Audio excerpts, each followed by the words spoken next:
My parents kicked me out to let my golden sister live there, even though I bought the house. But karma came faster than expected. I, 37F, have spent the last 15 years developing my career as a senior management at one of the leading investment banks on Wall Street.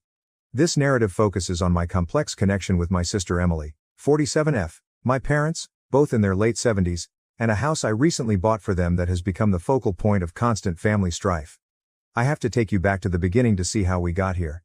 My parents were in their late 40s when I was born, so I was an unplanned child. My mother would frequently tell me that they already had Emily, who was 10 years old at the time, and that she was more than enough. She did not say this with malice, but rather in a tone that somehow made it worse. She would say, "We didn't plan for you," as she was arranging Emily's extracurricular activities or putting together her college application paperwork. These innocuous comments, which served as a constant reminder of my position as an afterthought in our family, shaped the background of my early years. I might not even be here if it weren't for my maternal grandparents' persistence. My parents saw me as a burden they hadn't requested, but they were thrilled about the possibility of having a second grandchild. I was an afterthought in my parents' lives, and that was evident right away. They had the same ritual every morning when they dropped me off at my grandparents' place. My father would say to my grandfather, "You wanted her," as he got ready to go for work, keys jingling in his palm.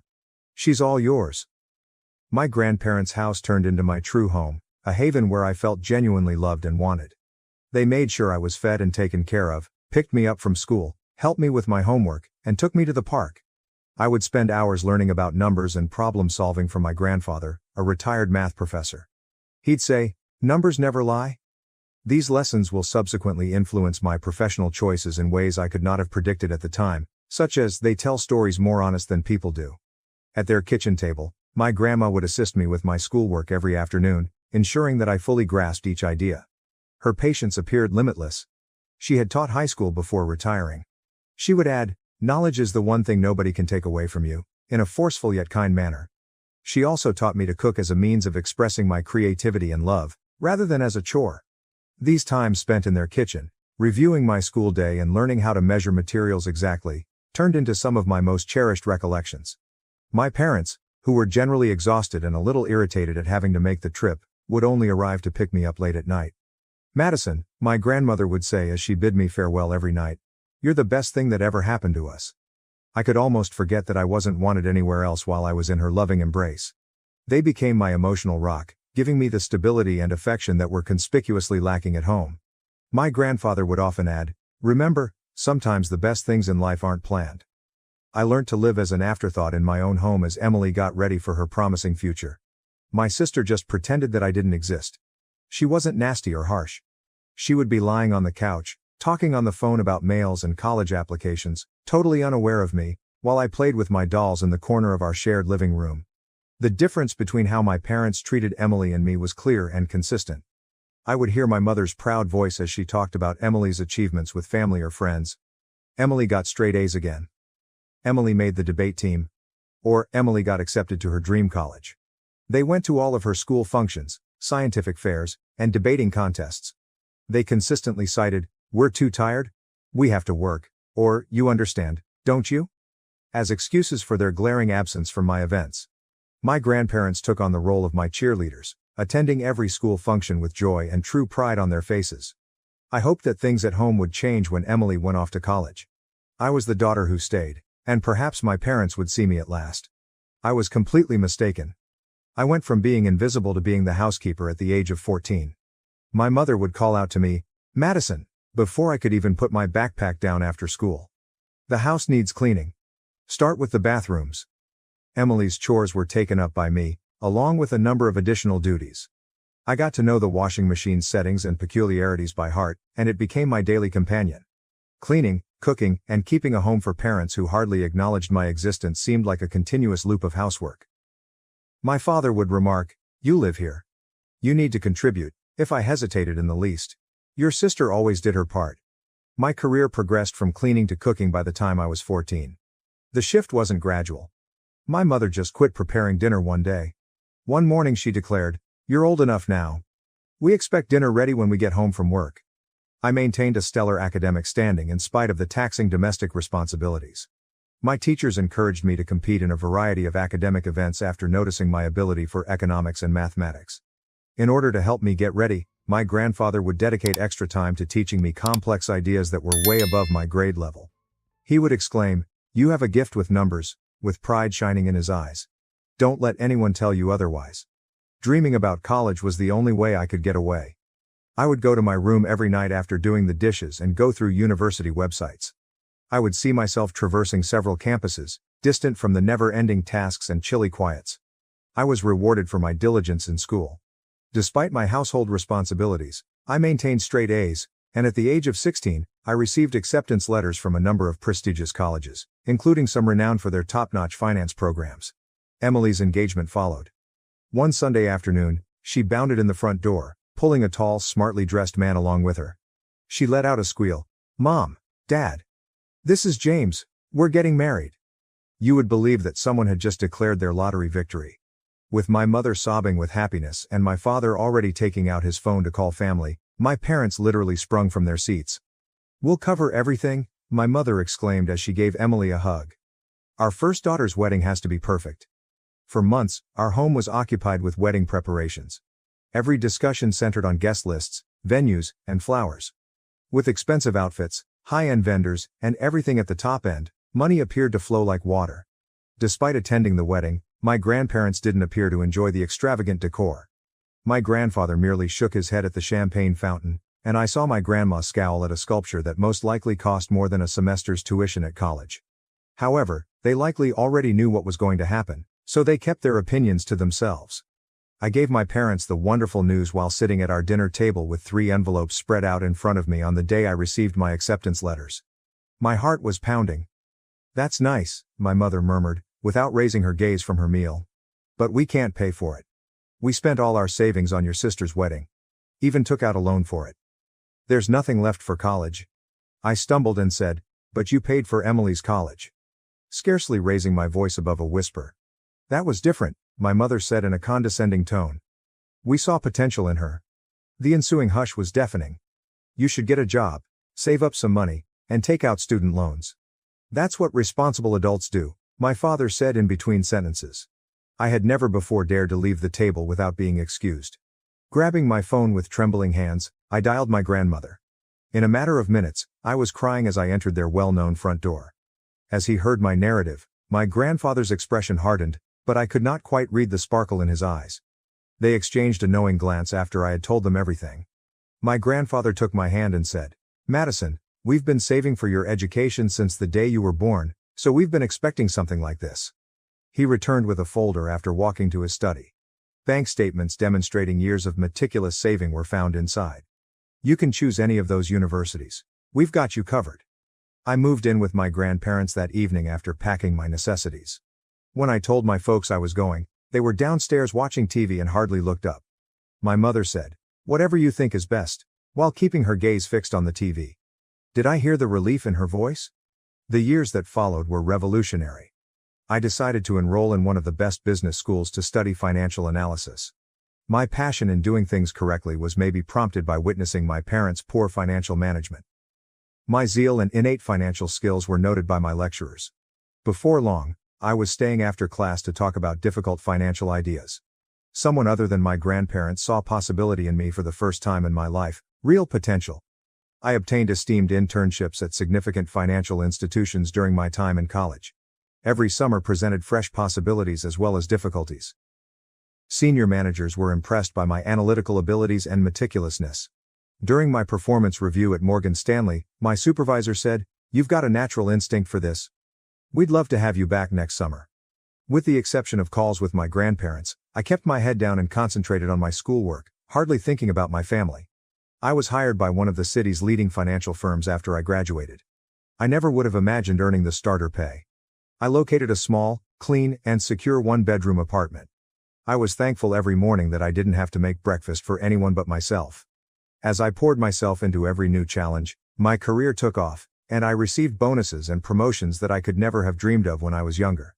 I advanced to a senior role in 5 years, overseeing intricate portfolios and fostering significant client connections. Within the industry, I became known for my strategic thinking and analytical accuracy. Every accomplishment felt like a subliminal affirmation that my parents had misjudged my abilities. In the meantime, I discovered from my occasional chats with my grandparents that Emily's marketing profession wasn't succeeding as she had intended. James, Emily's husband, struggled to maintain a career. They were begging for money from my parents all the time. My grandma told me in one of our weekly conversations, "Your mother emptied her retirement account last month to help them with rent. They just can't say no to her." After a year, things deteriorated. Even with our parents' assistance, Emily and James were no longer able to pay their rent. They and their twins, who are 7 years old, returned to my former bedroom. My parents, who had previously been really pleased with Emily's abilities, suddenly had to provide for her whole family in addition to their golden child. I maintained my distance, concentrating on developing my own life and profession. Every bonus, promotion, and successful transaction served as a subliminal affirmation that I wasn't the failure my parents had predicted me to be. I had substantial investments and money by my mid-30s, which included enough for a down payment on a home of my own. Then everything was different. My grandfather died unexpectedly after suffering a severe heart attack. It was a tragic loss. He was the father figure who had supported me when no one else did, and he had been more than just a grandfather to me. After that, my grandma, who had spent more than 50 years with him, seemed to lose her spark. She followed him less than 2 months later. In every significant sense, they had been my biological parents, and suddenly they were no longer with me.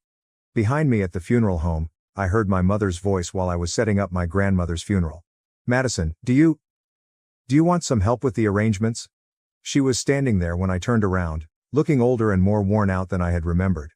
A part of me wanted to tell her to go, but I refrained because of her face. "Sure," I said to myself. "That would be nice." My parents started to open up over the course of the following few days as we prepared the service. They acknowledged that they were having difficulties. One afternoon, when we were choosing flowers, my father admitted, "We haven't been financially well off since retirement." He went on to say, "We barely make ends meet," before mentioning Emily's twins. I recognized that my sister and her family continued to live with them and rely on their diminishing income. We convened in a wood-paneled office for the reading of the will 1 week after we buried my grandma. Emily and James were slumped on recliners next to my parents, while I sat opposite from them. The tension was thick enough to sever with a knife, and the room smelled of furniture polish and old papers. Though none of us realized it at the time, what followed would start a series of events that would permanently alter the relationships of our family. After adjusting his glasses, Mr. Patterson, the notary, started reading in a monotone. I anticipated the standard legalese, but what followed made everyone take notice. "To our beloved granddaughter Madison, we leave our house at 1542 Maple Street and the sum of $150,000. The ensuing hush was deafening. My mother tightened her hold on my father's arm until her knuckles turned white, and Emily's mouth dropped wide. After clearing his throat, Mr. Patterson went on. He glanced at my mother and said, "And a personal note from Mr. Henderson to his daughter Margaret." The message said, "Remember, Margaret, that we provided you with $200,000 just when you needed it most. As we respected your needs back then, we expect you will respect our final decision."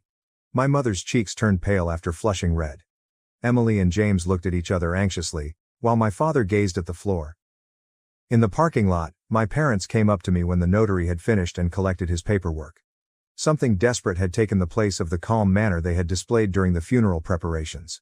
With a shaky voice, my mother said, "Madison, honey, you must realize that we always assumed we would inherit the house. We're having trouble, but we were depending on it. The mortgage, Emily's family's expenses, we could really use the house," my father continued, stroking his gray hair. Speaking about how her youngsters wanted a yard to play in, Emily also joined in. "However, I just got into my car and left." I kept thinking about my grandparents' parting gift over the course of the following few weeks. My life was well established near the city, and although the house I had inherited held many priceless memories, it was too large for me alone. In the meantime, I learned about my parents' growing financial difficulties from our weekly chats. Helping Emily and her family had drained their retirement funds, and they were finding it more and more difficult to pay their own mortgage. I gave it a lot of thought before deciding. I would purchase my parents a better house, one that is single-story, has a lovely garden, but is easier to maintain, with the money I make from the sale of my grandparents' house and my own savings. For their retirement years, something cozy. I was shocked by their response when I shared my concept with them. They actually started crying with happiness. After several weeks of house hunting, we eventually discovered the ideal location. A stunning ranch-style house with large doorways and no stairs in a peaceful neighborhood. My folks couldn't stop gushing about how thrilled they were after the purchase was finalized. A proper housewarming party is what we need, my dad said. It is the least we can do to make all the arrangements. That would be beautiful, I said, intending to show them the deed at the festivities. Tell me when, please. Weeks went by. Even though I had a lot of work to do, I kept expecting an invitation. Oh, my mom would say, we're still planning.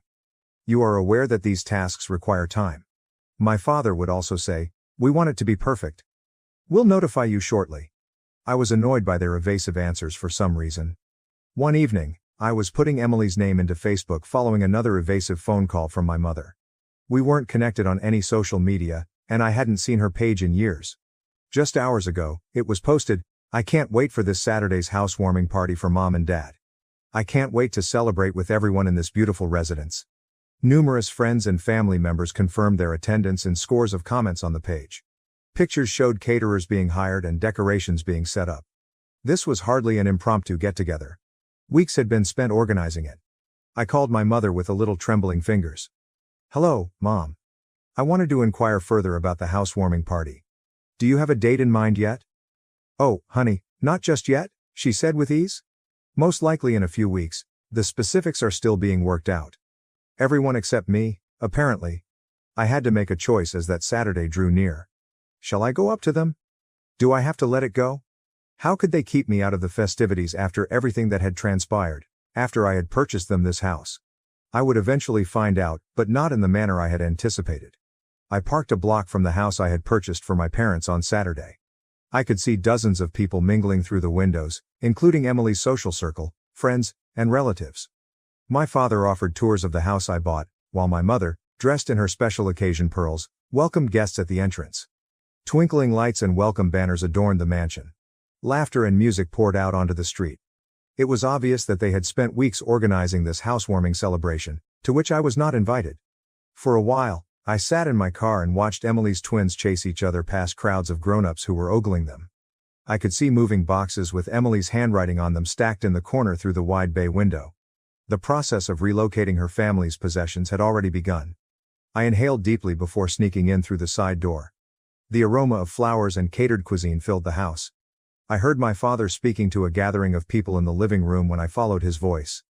After all these years of hard work, we finally did it, bought our dream home. My mother excitedly added, don't forget about Emily. She helped so much with the down payment. Such a wonderful daughter, always thinking about family first. Unlike some people, she went on. In response to a question about me, she said, our younger daughter hasn't helped us at all. Too busy with her career to care about family. Heat sprang to my face as I stood in the doorway. Everyone jumped when I said, actually, I think you've got that backwards. There was a dead silence in the room. My dad was the first to recover, grinning tightly. Madison, what a surprise. Especially since you forgot to invite me to the housewarming party for the house I bought, I said as I entered the room. The quiet grew longer. His shoes quickly piqued Emily's husband's curiosity.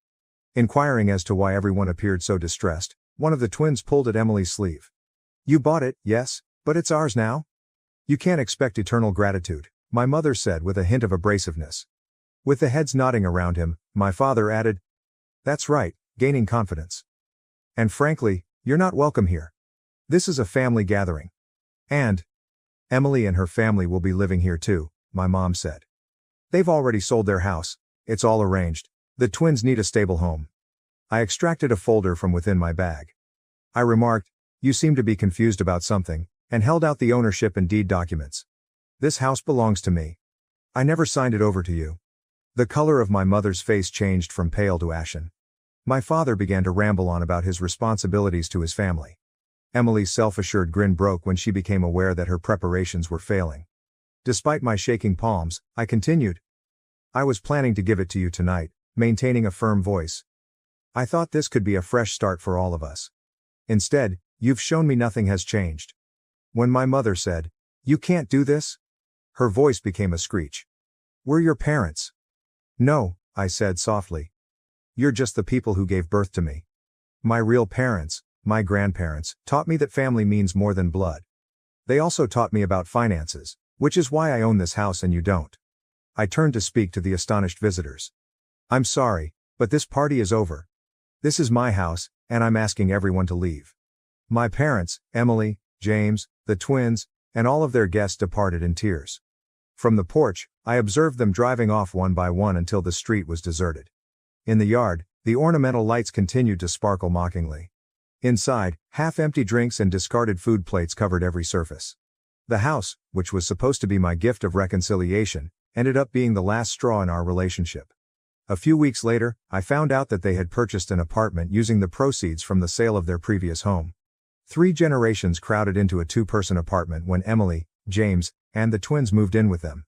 They tried calling me all the time at first. Their voicemails varied between angry accusations. "You've become so heartless, just like your grandparents warned us you would." And guilt-tripping, "How could you do this to your own family?" I disabled their social media accounts, emails, and phone numbers. As a reminder of everything that went wrong in our family, the house is now empty. I have an appointment with a real estate agent tomorrow. It's not worth attempting to cure everything. Like old photos in a dusty album, some relationships are better left in the past. When I eventually have kids of my own, I've made a self-promise that they won't ever need to win my affection or vie for my attention. In contrast to my parents, I will love my kids just as much and without conditions, just as my grandparents loved me. Every heartbreaking reality about my family was exposed that Saturday night. I had not been invited to the housewarming celebration my parents were throwing when I arrived at the house I had purchased. Dozens of visitors, catered food, and, most telling of all, moving boxes with Emily's handwriting strewn around were all visible through the windows. My father proudly declared, "After all our hard work, we finally bought our dream home," as I sneaked in through the side entrance. In her comments, my mother praised Emily for allegedly helping with the down payment. She dismissed inquiries about my absence by saying, "Oh, Madison's too focused on her career to care about family." The incident encapsulated every insult I had experienced as a youngster, every instance of favoritism toward Emily, and every instance in which I had been regarded as an afterthought. I had never before experienced such clarity as I stood in the doorway, witnessing my parents rewrite history by preparing to relocate my sister's family onto my land without even asking me. "Actually," I said, causing the room to quiet down, "I believe there was a miscommunication regarding the buyer of this house." I could tell everything I needed to know about their actual emotions from the expressions on their faces. Amazement, humiliation, and then indignation. My mother was the first to recover, her voice piercing with a sense of entitlement. "What's done is done. The house is ours now, and Emily's family needs the space." I took out the ownership documents and the property deed. "No, the house is mine. I never transferred ownership to you. I was planning to give it to you tonight, but clearly, that would be a mistake." "You can't do this," my mother said in a terrified tone.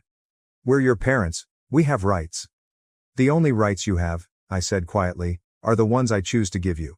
And right now, I'm choosing to ask everyone to leave my property." Following that, there was a frantic evacuation, with guests rushing out with plates of food still in hand, Emily's twins sobbing in bewilderment, and my father trying to maintain some dignity while guiding people to their cars. "How could you do this to your own family?" was my mother's final attempt at manipulation, but it failed against my newfound determination. The 5 of them were crowded into a tiny flat in the weeks that followed. The messages began right away. My father demanded a re-examination, Emily begged with tears for her children's stability, and my mother accused me of cruelty. They were all blocked by me. The vacant house served as a reminder of what might have been, a new beginning, an opportunity for peacemaking. Rather, it served as the impetus for my ultimate separation from a family that had never fully embraced me. A month later, I sold it and used the money to fund my own future. Some asked if I would ever try to mend those bridges or forgive them. However, I came to understand that forgiving does not always entail letting harmful people return to your life. Forgiving oneself for leaving can be necessary at times. Before putting away the old wedding picture of my parents, I promised my future children that they would never experience the anguish of conditional love, the hurt of being compared to a sibling, or doubt their position in the family. With me, the cycle of partiality and emotional blackmail would come to a stop. Emily's twins were playing in the tiny courtyard when I last drove by my parents' apartment complex. I briefly experienced sadness, but it was for the relationships that never truly existed in the first place, not for the ones I had lost. My grandparents taught me that a true family is based on love, respect, and support for one another, despite the belief that blood is thicker than water. I take their lessons with me as I start this new phase of my life. Love ought to be freely given rather than demanded. Family is more than just genetics. Walking away is sometimes the healthiest course of action. I didn't open my mother's last unread mail, so I erased it. Any defenses or charges it included were no longer relevant. At last, I had discovered how to put my own value ahead of their conditional approval. Their kind of familial devotion has no place in the life I'm creating now. New opportunities await us in the future, free from the burden of attempting to win affection from those who are unable to freely give it. I learned what true family looks like from my grandparents. I'll build that kind of family for myself someday. One based on respect for one another, unconditional love, and the knowledge that each individual is equally important. At long last, the chapter of being the family afterthought is over. Being the author of my own life is only the beginning of my journey. Thank you for watching. If you haven't subscribed yet, please do so and hit the notification bell to stay updated with more shocking real-life stories happening around you.